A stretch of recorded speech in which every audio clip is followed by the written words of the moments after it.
When America first entered World War I, we talked about how it was reluctant to do so because it had benefited from the policy of neutrality in trying to maintain open trade between its allies in Europe, like Great Britain and France, as well as other European powers like Germany, which it didn't have a close military alliance with, but at the same time provided a large market for American goods. But after the Zimmerman Note and the continued attacks on American merchant vessels, the United States no longer could remain outside of the war. Uh, the American economy changed under Wilson, while most of the directives that Wilson gave to American industry and labor were voluntary directives. We still see a greater role in the president and the executive department managing production and labor than we had ever seen prior to World War One. When the war finished, the United States was one of the last industrial nations that had been unscathed by the damage that was brought about by this epic conflict. Ready to return to work, Americans benefited from pretty much unrestrained trade between the United States and Europe as it rebuilt. This led to unprecedented levels of prosperity. Today's lecture is going to introduce us to Chapter 30, which leads us into the Roaring Twenties. This particular unit is going to focus on how the economic gains that America achieved after World War I led to mass consumerism, as well as a new and modern American culture. You guys have seen The Great Gatsby, or at least you've read it in high school. You're aware that the Jazz Age and the Roaring Twenties were roaring because of the unprecedented amount of economic prosperity that followed World War I. We are going to begin by looking at what the major elements shaping that prosperity were. I've already identified the fact that America's industrial complex was pretty untouched by the conflict overseas, which meant America was ready to go in supplying the needs to Europe as it rebuilt. On top of that, U.S. policy economically changed over to one that promoted a greater expansion of capital investment. What I mean is that access to loans and credit to help build businesses and to help purchase consumable goods were increased. The Roaring Twenties were a time of credit, easy credit. Number two, new machinery. We're going to talk about the automobile as well as the factory implements of the assembly line and how revolutionary those were to shaping American industries and taking something like the automobile and turning it from a luxury item into a necessity. Next, we're going to look at the assembly line itself and how Ford and his professionalized production assemblies were replicated by all of American industries in a way that led to lower costs and more wealth in the hands of the middle class, driving demand for new consumable goods. What I mean by consumable goods are that they were cheap, they were affordable, they weren't necessarily needs, they were more wants, and that rather than saving your entire life to buy one object, you might use and dispose and buy an object new over and over and over again. And finally, how that major industries like the automobile industry led to new industries such as the service station industry, the rubber and glass industries that branched off of these new American industries. So let's begin with the most tedious or the most difficult to understand as far as how prosperity in the United States uh, developed in the 1920s. So my grandfather always had a figure of speech that it takes money to make money. So before you can make money, you have to invest. And farmers, he was a farmer, know this really well. They tend to take out loans in the planting season in the hopes that by the time you get to harvest season, that the value of your crop is going to surpass the investment you made on the ground level. So it takes money to make money.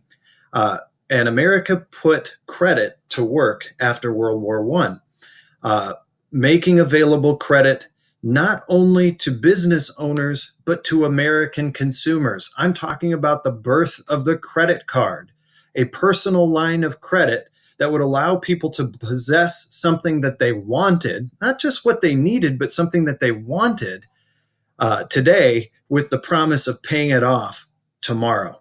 Now, when I was in high school, a student could have a credit card once they turned the age of the majority, 18 years old.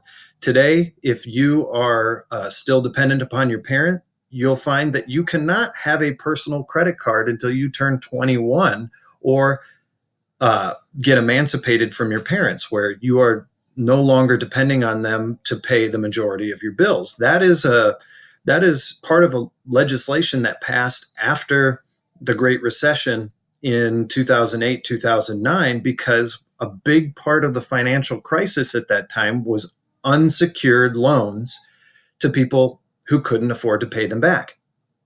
So people were going into all kinds of debt, buying new marvels like the refrigerators, the vacuums, the cars, the radios.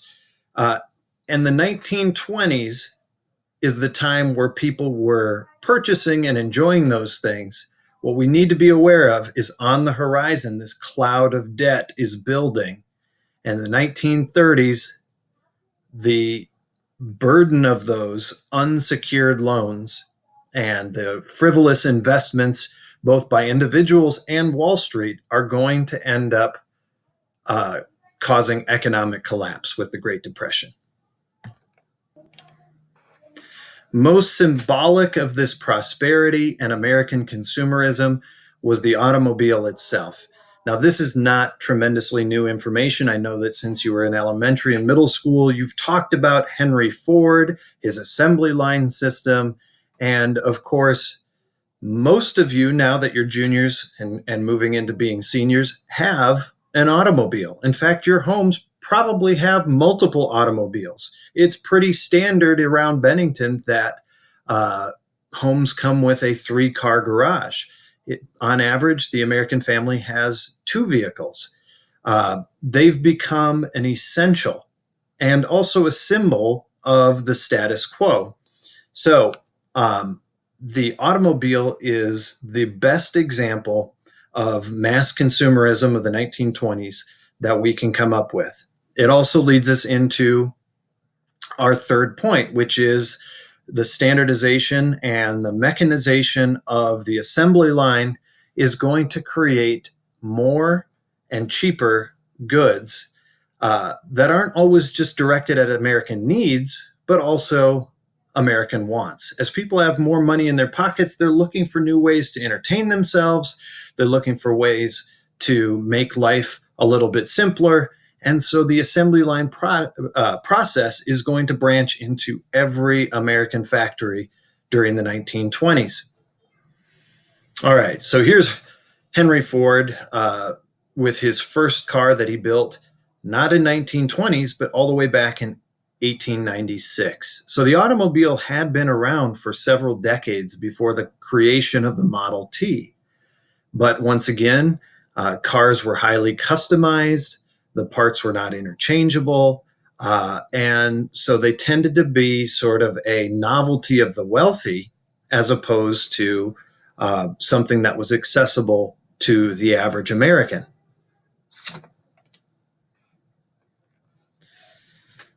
By the first decade of the 20th century, there were about 70 different car companies rolling out a limited number of automobiles. but Henry Ford's development of the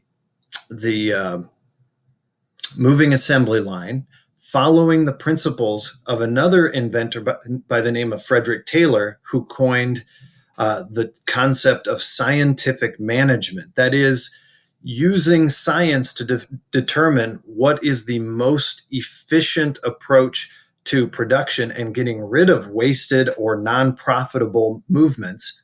By the way, Mr. Taylor was a former tennis player. And so if you've ever played tennis or golf, you know what happens when you have unnecessary movements in your swing, whether it's your golf swing or your tennis swing. Unnecessary movements makes your fluid movement less efficient, and it can oftentimes have undesirable effects. So the scientific management system aimed to study the process of production in a very scientific way and come up with a streamlined approach. And by the time we get to 1930, as I said, we go from about 200,000 Americans driving to over 20 million Americans driving. We had more drivers in the United States in 1930 than the rest of the world had combined. While Henry Ford did not invent the scientific management system, and in fact, he really worked with other managers to develop the factory process that he had in his own factories, that particular process bears his name, Fordism. Okay. And through this particular perfection, he was able to sell the Model T for less than $300, which made it accessible to anyone earning a reasonable middle class wage. Take a look at this graphic. Here what we can see is the relative cost of a Model T over the course of roughly a decade as the assembly line system is perfected. So on the left, when the Model T was first introduced, a laborer would have to work about 20 months to be able to afford this particular vehicle. And by the time we get into the mid 1920s, a Model T is going to take roughly 3 to 4 months worth of salary in order to afford it.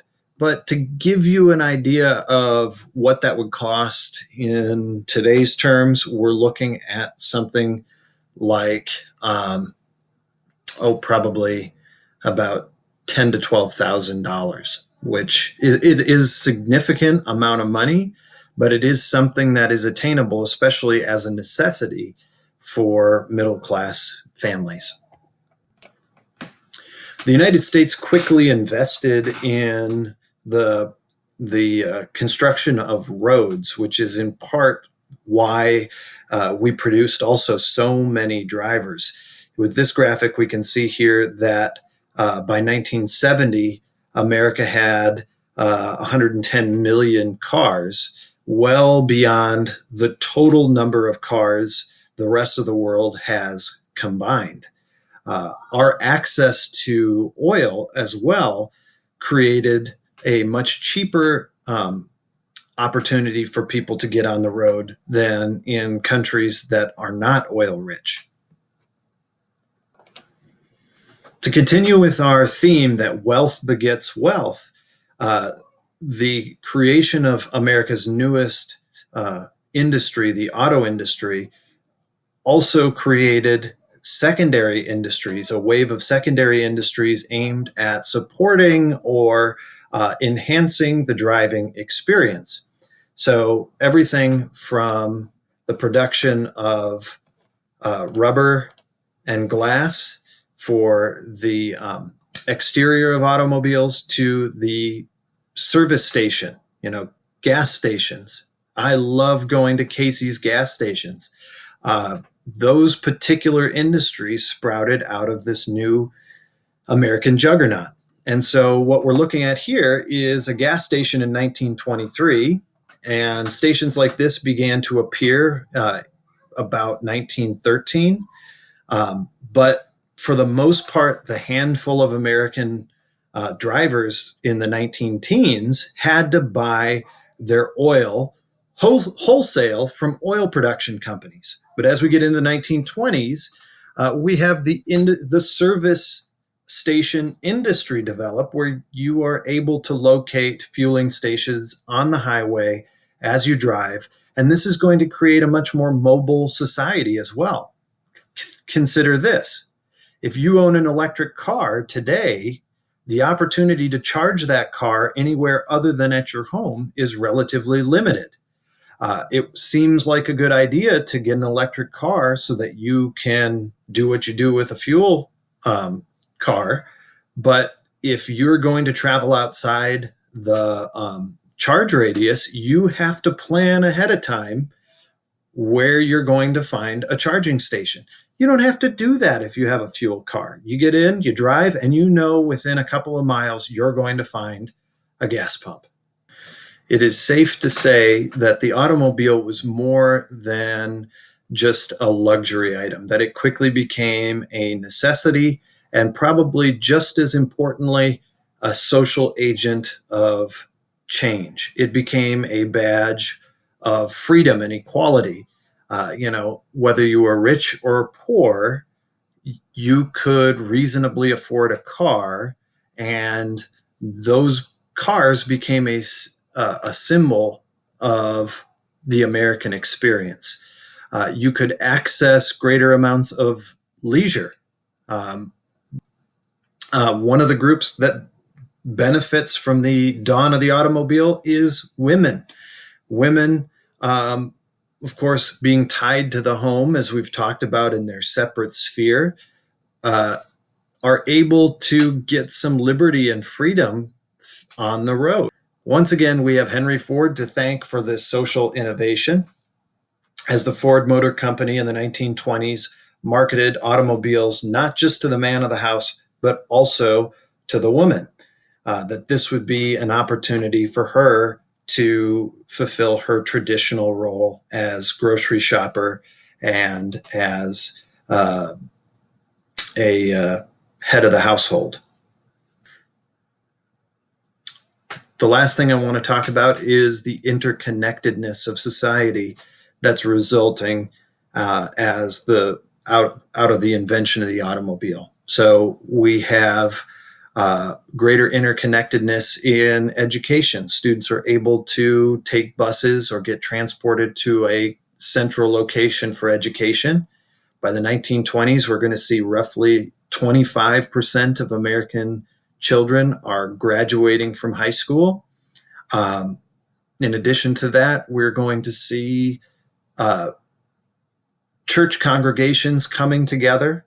So fewer churches, but larger congregations as they consolidate and move towards central locations that are attainable by uh, automobile, as well as changes in American statistics as far as um, death and injury is concerned. By 1951, 1 million Americans had died in motor vehicle accidents. That's more than all American wars to that point combined. So the social impact of the automobile as the, I would say, top example of 1920s manufacturing, industry, and prosperity are concerned have been thoroughly demonstrated here. Of course, no conversation about American mobility would be complete without talking about the fledgling aviation industry that comes about at the turn of the 20th century. Now, Orville and Wilbur Wright, the Wright brothers, had taken their first flight shortly after the turn of the 20th century in 1903 at Kitty Hawk, North Carolina. You've learned about that in the past, but what we're seeing in the 1920s is the development and more widely accepted use of aviation in American society in general. Now, the airplane did have its role in the Great War, World War I, nicknamed the Flying Coffin, Airplanes did not play a large role in actual combat, but served more as a way to gain intelligence on the enemy, do reconnaissance, and to basically spy or map out strategy. But very few aviation battles resulted in any kind of clear impact other than storytelling. You might be familiar with the Red Baron, Germany's ace pilot. But other than those stories, aviation's role in World War One were relatively limited. But as we get into the 1920s, uh, air travel is starting to become more widely accepted. So here he is, Charles Lindbergh, who, when he began his piloting career in the 1920s, was nicknamed the Flying Fool for his plans to take the first solo flight across the Atlantic in his single prop plane, the Spirit of St. Louis. Doing so, though, made him America's biggest and perhaps the first modern celebrity of that had widespread appeal. So he piloted this single engine plane from New York to Paris in a period of about 33 hours. And in doing so, not only became America's biggest celebrity, but also really awakened American and the world consciousness. 3, 2, 1. So not only became the largest celebrity in the United States, but also achieved what basically would be on par with the first lunar landing, in that awakened the world's consciousness to this idea of flying as a new and mainstream form of transportation. And so it had a reverberating effect on providing this new American spirit of endless potential and optimism, but also really kind of helped legitimize this fledgling industry of aviation. And in this picture, we've got Lindy standing in front of his aircraft that made him famous. He became an acclaimed celebrity, perhaps the first mainstream media celebrity or hero of the 20th century. And his reputation would be really unparalleled until we get to World War II, when he became sort of the voice of an anti-Semitic America that wanted to close its doors to the plight of the Jewish people in Europe. Eventually, though, he went on to fly several combat missions in Japan and did his duty for the country and for the war effort. But then he also became wrapped up in somewhat of a scandal when his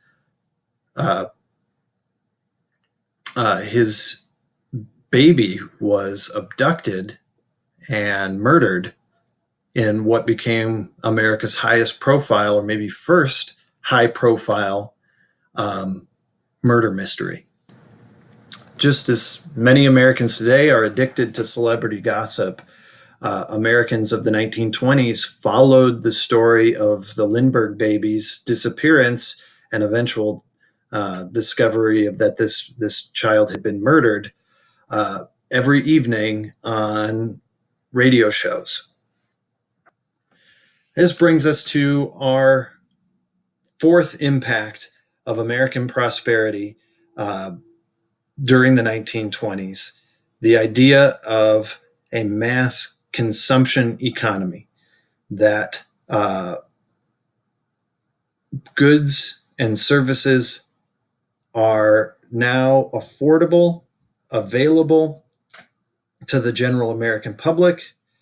The concern about industry owners is no longer about how are we going to make these things, but how can we sell them? How can we market what we have to wider and more eager audiences. And so the birth of modern advertisement really comes in the 1920s. And the patron of American um, advertisement, or what will become known as American commercials, is an advertisement man by the name of Bruce Barton, who published a book titled The Man That Nobody Knows. And really, what Barton does is he sells the idea of salesmanship, and he encourages manufacturers to market their goods and products in a way that is consumable or identifiable with a broad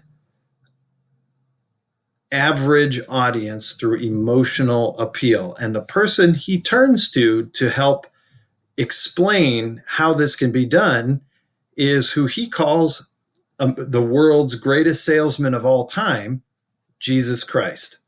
Okay. He claims that Jesus was the greatest admin of all time. Think about it. So we've got this guy who comes from the middle of nowhere, Nazareth, and he somehow is able to convince not only 12 fishermen and shepherds and this congregation of misfits that he is the Messiah, but he goes on to be the founding uh, figure of a world religion, the most popular world religion in all of history, right? And how did he do that? Through simple messages of his parables. Parables, these short stories that are aimed at teaching a lesson. Anyone can relate to those parables. And so Barton's message to manufacturers are: you need to reach the American people. You need to reach your target audience the way that Jesus reached his target audience, through wide appeal, short messages that have some kind of emotional impact, not just on the elite few, but on a broad base of consumers. Eventually, uh, commercial the commercial industry, or the advertisement industry, will become a major industry in America in and of its own. Best example of that are the ad agencies that develop on Madison Avenue in New York City. When we get to the 1950s, the men, largely men, working on Madison Avenue become known as Mad Men. And if you've ever watched the TV show Mad Men, or you've heard of it, Mad Men is short for the men that work on Madison Avenue in the advertisement industry. Without a doubt, the most innovative new form of advertisement and uh, commercial appeal came through the development of the radio. So the radio had been invented by Guglielmo Marconi in Italy in the 1890s. But as we get into the 20th century, in the 1920s, we start to see the commercial use of the radio to not only distribute music and entertainment programming, but to make money through the sale of advertisements. The most significant event in radio history takes place in November of 1920, when the first commercially licensed radio station, KDKA of Pittsburgh, begins its business on the airwaves. Uh, Many Americans tuned in to listen to the broadcast that announced President Harding's landslide victory in 1920. So the radio started to draw people um, back into their homes to listen to nightly news programs, and also radio programs like Little Orphan Annie. And these programs then would be sponsored by other kinds of industries. Perhaps one of the most influential programs in radio history becomes Major League Baseball. Perhaps no greater celebrity in the sports world during the 1920s is Babe Ruth. Unless you're a boxing fan, Jack Dempsey becomes the first uh, athlete to basically develop $1 million industry. When Dempsey fights George Carpentier, a French boxer, for the heavyweight championship in Jersey City in 1921, the crowd pays over $1 million to attend, and many more thousands of dollars in advertisement revenue is made and it's broadcast on the American airwaves. So there's the Sultan of SWAT himself, George Herman Ruth, better known as Babe Ruth. If you haven't watched The Sandlot, then I don't know what you're waiting for, but every kid who's ever held a baseball seems to know this particular name. For the longest time, he was the home run king of Major League Baseball. But America is starting to become a cultural hub. You know, all the way back to the beginning of the 19th century, the 1800s, we talked about how the American experience had always kind of turned outward for uh, entertainment or literature. And in the 20th century, nothing is more American than Hollywood. Movies had been invented, the motion picture camera had been developed. The first movie to really kind of break out, The Great Train Robbery, had been created in 1903. The first blockbuster hit, The Birth of a Nation, which we talked about when discussing Jim Crow laws and how the Birth of a Nation movie was actually aired, had a viewing in the Coolidge White House, and how that particular film not only romanticized the Ku Klux Klan, but actually brought it back to life in the 1920s. So those movies, of course, have major social impact. It had helped win the war through propaganda films. If you remember, George Creel had used all kinds of different forms of propaganda. Movies were one form. But by the time we get in the 1920s, we have not only silent films, but we now have talkies, right? The first talkie film, the first film to have a dialogue that can be heard, is the film The Jazz Singer. Silent films will eventually be ushered out, and theaters will be wired for sound. And it won't be long until we get to the 1930s and The Wizard of Oz, and we start to see colored films. There's also a darker history here with The Jazz Singer I need to point out. You can see here the main character of The Jazz Singer, who is actually a Jewish vaudeville performer, finding success in donning blackface and doing Jim Crow routines. And so, whether it's The Birth of a Nation or The Jazz Singer, we can start to see how Hollywood films influence American perception of reality.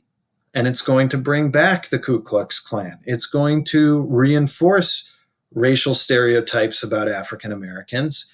And so the common perception or the common language people use, the